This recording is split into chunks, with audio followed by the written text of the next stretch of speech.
আমরা ভারতকে আমরা বলছি আপনারা সতর্ক হন। আপনারা যদি মনে করে থাকেন যে বাংলাদেশের এই যে রাষ্ট্র সংস্কার করার জন্য আপনারা আমাদেরকে সংকটকালীন সময়ের মধ্যে পড়বেন, আপনারা চিকেন নেকের কথা ভুলে যাবেন না।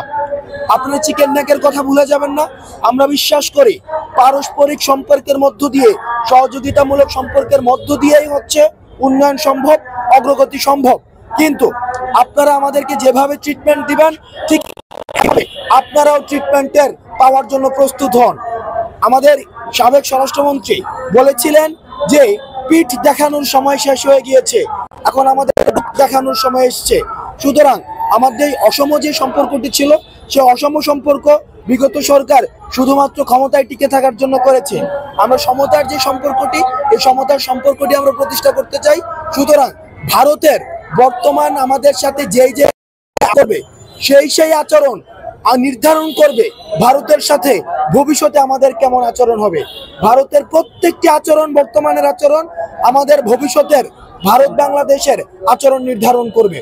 সেই জায়গা থেকে আমরা ভারতকে বলতে চাই আপনারা সহযোগিতামূলক সম্পর্ক রাখুন, প্রতিবেশী সুলভ সম্পর্ক রাখুন, এবং আপনারা যদি আমাদেরকে এভাবে সংকটকালীন সময়ের মধ্যে আপনারা ইচ্ছাকৃতভাবে ঠেলে ফেলে দেন, সেটির প্রতি উত্তর বা সেটির যে পাল্টা ব্যবস্থা সেটিও কিন্তু বাংলাদেশ গ্রহণ করবে।